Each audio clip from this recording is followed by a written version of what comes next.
Hello everyone, welcome to my professional interview. I'm going to start off by thanking you guys for tuning in, listening.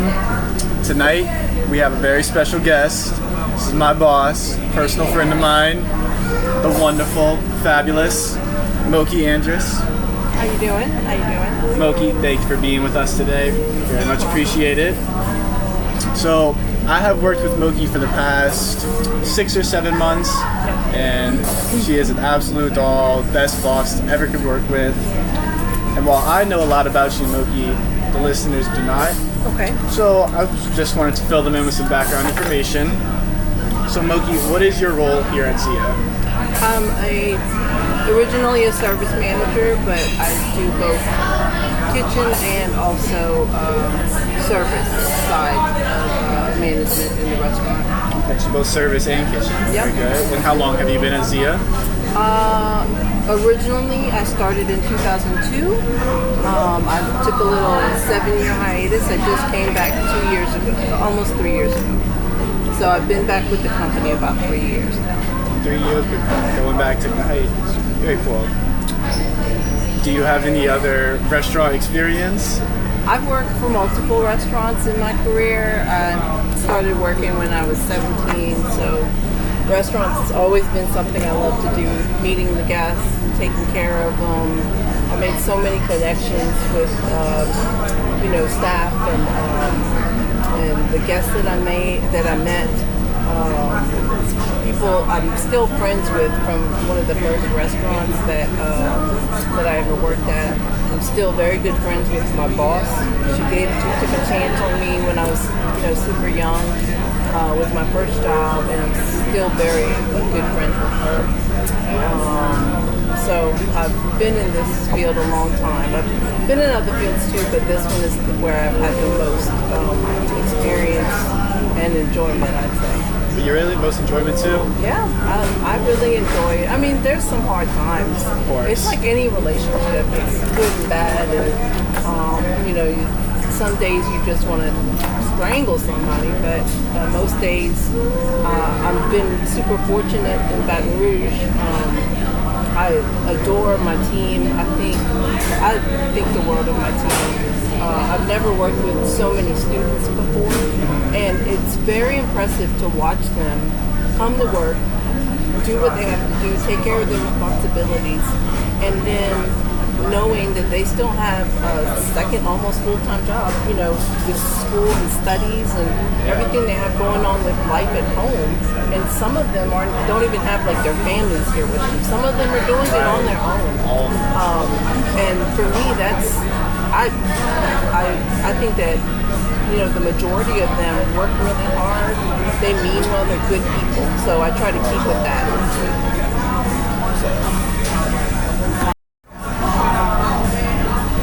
So you had a little experience everywhere. But yeah. What when you weren't in the restaurant industry, what were you pursuing? I had my real estate agent career for about, I think it was 8 years maybe. Oh yeah? I did that for a while. My husband and I were both in the real estate field. I was an agent. He does real estate appraising. Kind of gives the values of the property. He's been doing that on his own. He's had his own LLC, his own company. Oh, really? Since, I'd say, maybe 12 years now. Almost 15 years now. So he's been on his own a while. It definitely pays the bills, but real estate wasn't for me at the time. Maybe another day, but it taught me a lot, Did it? It did. What'd you get out of it, if you mind me asking?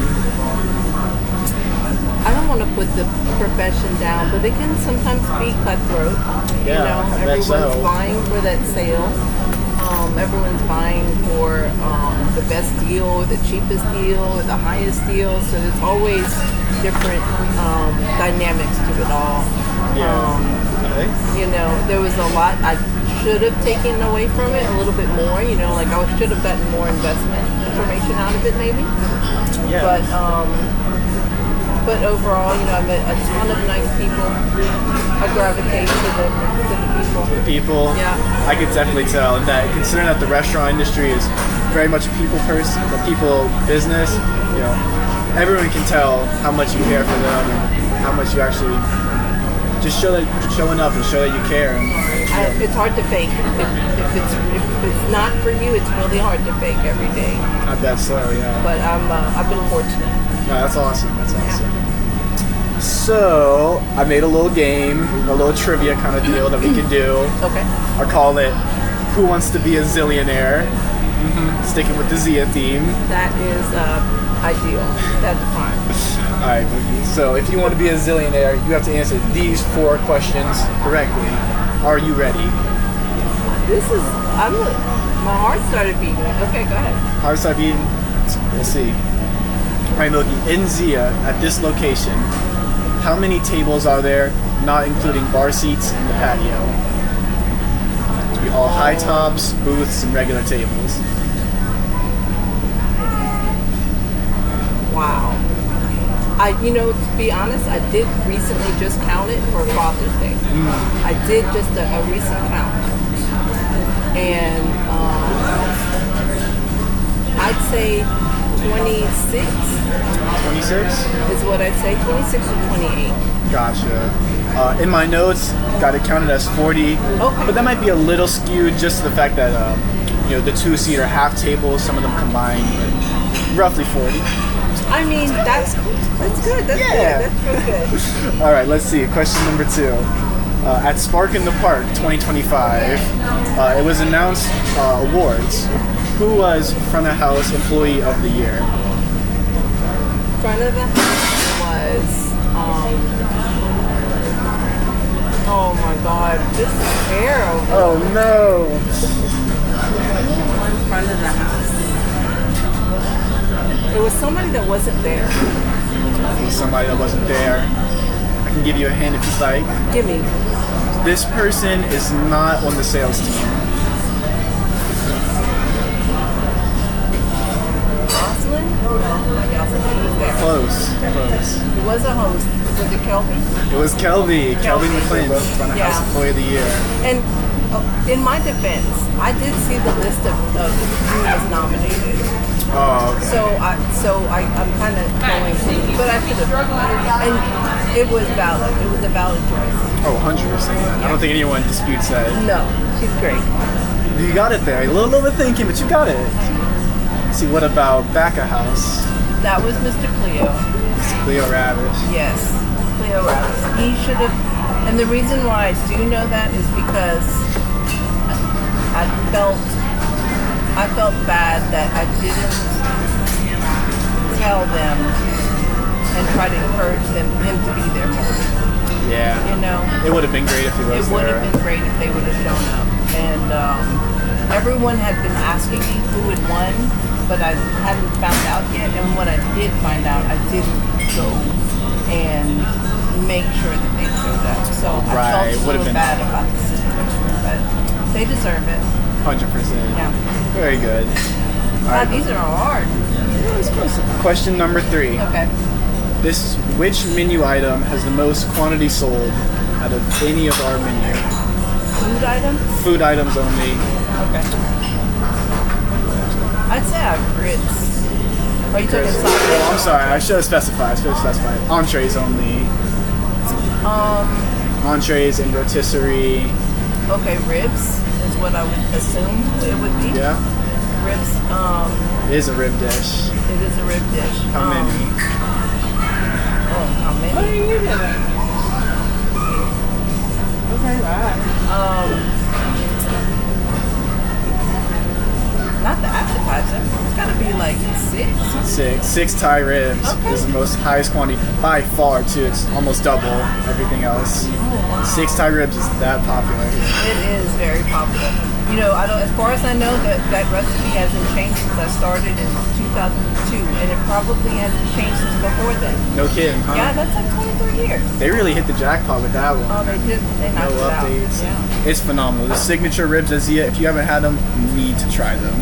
100%. There you go. Looking at 2 out of 3, Moki. Okay, and my Last and final million. question. Okay. Last final question. This is going to be the entree that has the highest profit margin. what store, or which entree makes Sia the most money? Profit. I would say it'd probably be the rotisserie chicken. Yeah, close. It can't be the chicken breast. Chicken breast. And not the rotisserie chicken. It's hurting me. You're Okay, so okay, close. okay. So close. Don't- It is. Oh, don't say it? Wait. Give me a second. One more guess. Okay. We used to know these things. Okay, I can't. Not the rotisserie chicken, but the rotisserie chicken and ribs combo. Chicken and rib combo. Okay. 1/4 chicken, 3 ribs. They sell it for $32 or $33. It's up there. Yeah. Oh yeah, it is. Three out of four. I'll call that a zillionaire. That's not bad. We'll give it to you. But enough of that. I mean, really, what I wanted to ask you, Moki, was, what Okay, let me start over. What habits and routines lead to your success? Because we work in such a hectic environment. You always have so much to balance. There's got to be certain things or routines you do that make you so good. Just want to see if you knew any off the top of your head. When I first started here, thing I did every day, because I have that hour-long drive. Right. I took that hour-long drive and I just got my mind right. Yeah. You gotta whether it's affirmations or just thinking about how my day's gonna be organized, thinking about what I have to do, thinking about prioritizing what needs to be done first. I spend that time. Some of the key things that we've learned over the years with our company, prioritizing your tasks. That means getting what you need to get done, that needs to get done first. Prioritizing that first. Right. And then going to what's more urgent after that. Okay, yeah. Okay. So having that values and what priorities. Step consolidation. That means if I'm going into the office, I'm going to go in the office, I'm going to grab the money, I'm going to grab my lineup for the night, I'm going to check the emails before I leave out of there. That way there's not a lot of wasted back and forth time. 100%, yeah. So you got to stay focused with that. You got to mentally prepare for any events that might be happening for the evening time, Right. like for the day.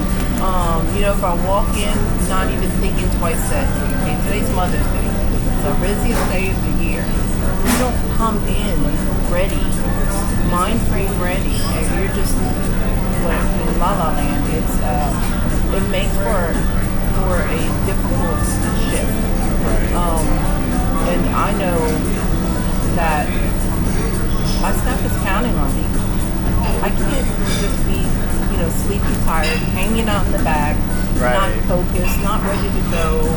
My staff needs me to be aware, to know what's happening, to know what time it is, to know, what needs to be done. Yeah. So, because if I have a bad day, they have a bad day, unfortunately. 100%. That's awesome, though, that you do take the time to stay sharp. You are always on it. I commend you for that. We can definitely tell. Thank you. I like what you said too about step consolidation. When I was bussing tables, I really learned about consolidating all steps. So if you're walking back there, you better have dirty dishes. If you're walking back up here, you better have clean dishes. Yeah, there's no need for the wasted steps, and it saves time overall. So you always gotta keep your head on a swivel. That's what I was taught. Keep your head on a swivel. Always looking, checking tables. It may not be my responsibility. Somebody drops something on the ground. I'm noticing that. Right. Because they may not have noticed it. So let me help them or whatever. It's just being aware of your surroundings. Definitely. And then communicating if you're having a bad day. Yeah. 100% communication too. We do that a lot with our management. If one of us isn't feeling good, we talk to each other. Yeah.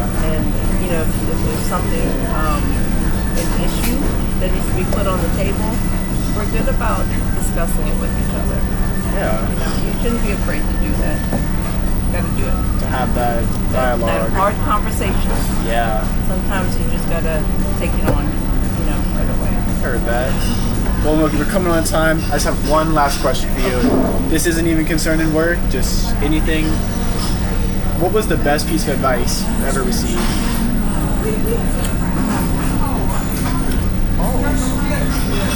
The eye-opening or anything sticking out at you? Okay, you said it wasn't work related, but the best advice I got work related was hire better than you. Yeah, hire better than you. Yeah. So when I hire someone, I want them to be better than me Right.